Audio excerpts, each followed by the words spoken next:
Dove c'è dominio, possesso, sfruttamento. Là où il y a la domination, la possession, l'exploitation, le marchandage égoïste de l'autre, là où il y a l'arrogance du moi fermé sur lui-même, l'homme s'appauvrit, dégradé, défiguré.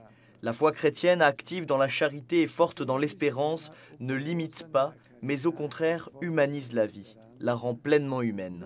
C'est par cette réflexion que Benoît XVI a inauguré lors de l'audience générale un nouveau cycle de catéchèse qui sera donné durant l'année de la foi qui vient de s'ouvrir.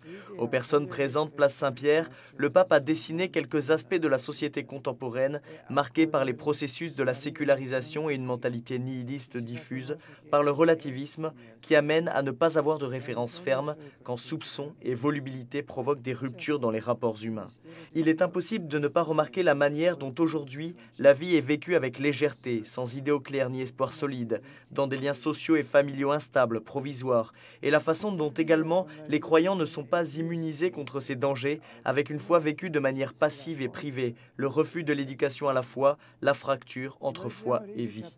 Ainsi, le risque de se construire une foi, pour ainsi dire, à sa propre sauce, n'est jamais bien loin aujourd'hui, a souligné Benoît XVI. Nous devons au contraire revenir à Dieu, au Dieu de Jésus-Christ. Nous devons redécouvrir le message de l'Évangile, le faire rentrer de manière plus profonde dans nos consciences et dans la vie quotidienne. Le pape a ainsi appelé de ses vœux une année de la foi qui puisse contribuer au renforcement ou à la redécouverte de la joie d'être chrétien, en connaissant et en priant également et encore plus le credo, et qui puisse diffuser toujours plus la vérité de l'Évangile face à tant de formes de barbarie qui passent sous le signe de conquête de civilisation. Il s'agit, a conclu Benoît XVI, de la rencontre non pas avec une idée ou un projet de vie, mais avec une personne vivante, le Christ, qui nous transforme personnellement en profondeur, nous révélant notre véritable identité d'enfant de Dieu. Tous les continents ont mis en évidence le besoin de la nouvelle évangélisation, puisque leurs cultures sont touchées par le processus de sécularisation, même s'il apparaît sous des formes diverses selon les aires géographiques. Ainsi l'a souligné le cardinal Donald Wuerl, l'archevêque de Washington, en prononçant au synode des évêques la synthèse d'après la discussion générale.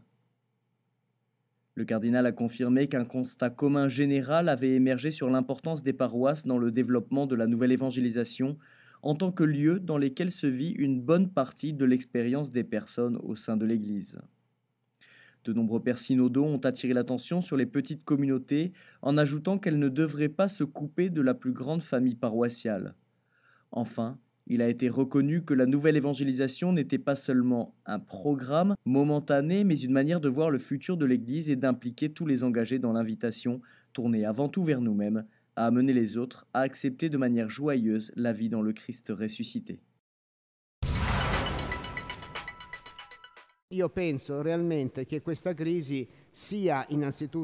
L'évangélisation doit se caractériser toujours plus par l'annonce d'une belle nouvelle.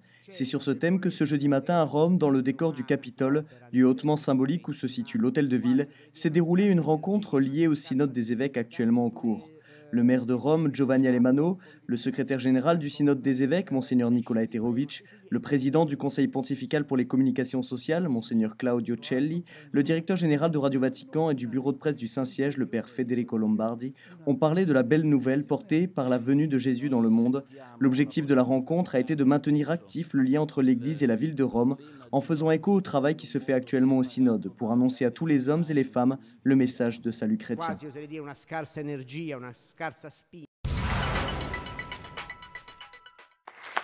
Benoît XVI a remis le prix Ratzinger pour la théologie au jésuite américain Brian E. Daley et au philosophe et historien français Rémi Brague. Cette reconnaissance est décernée par la Fondation Vaticane Joseph Ratzinger Benoît XVI, présidée par Monseigneur Giuseppe Scotti Antonio. Dans son discours, après avoir remis le prix, Benoît XVI a résumé le parcours de recherche des deux universitaires sur l'écuménisme pour le premier et sur le dialogue interreligieux pour le second. Le Saint-Père a souligné que nous avons besoin de personnes qui, à travers une foi éclairée et vécue, rendent Dieu crédible et proche de l'homme d'aujourd'hui. Les études de Daley et de Brague permettent de relire les décrets du Concile sur l'écuménisme et le dialogue interreligieux, indiquait le pape.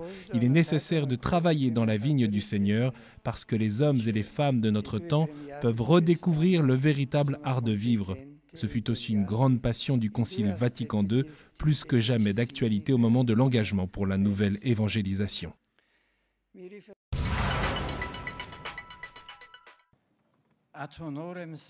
La tenace profession de foi de ces 7 généreux disciples du Christ, leur conformation au Fils de l'homme, resplendit aujourd'hui dans toute l'Église.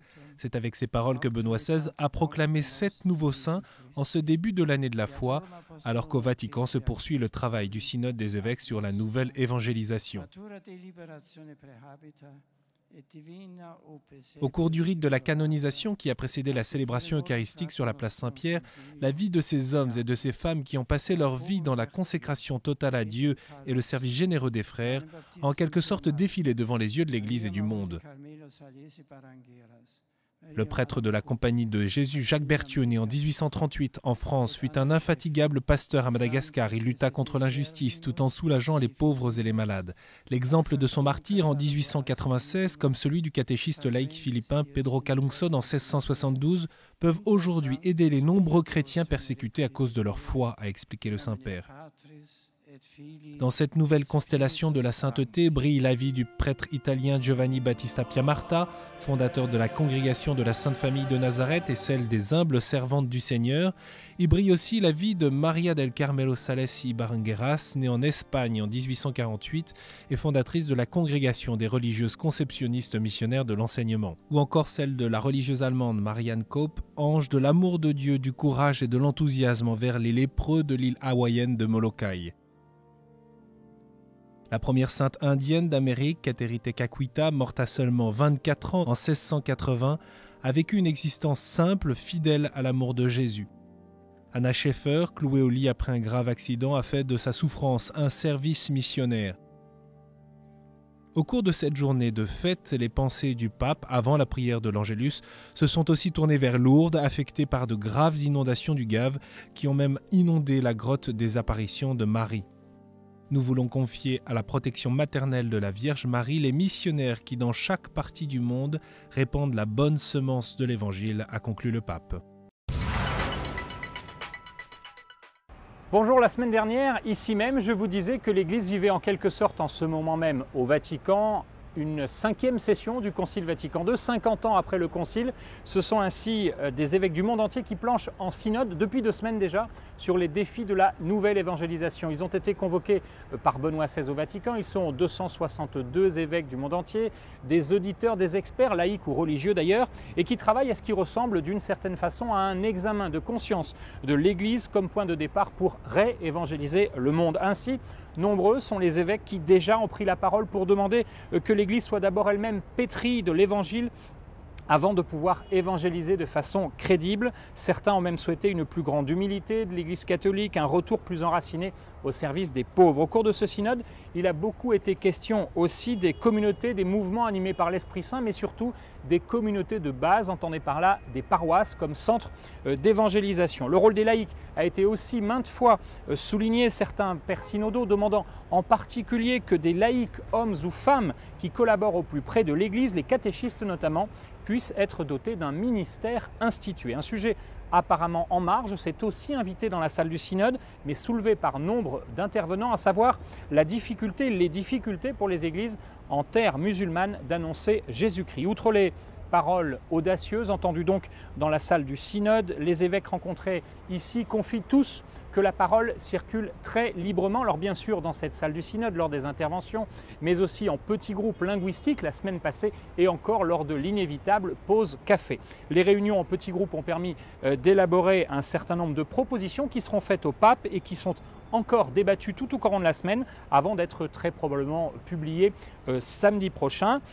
Au terme des travaux, et la conclusion du synode sera aussi l'occasion, vendredi ou samedi, pour les pères synodaux de publier un message au monde, un message dont on dit déjà que le travail qui est en cours est très dense, et je vous dis donc à la semaine prochaine pour pouvoir le lire ensemble.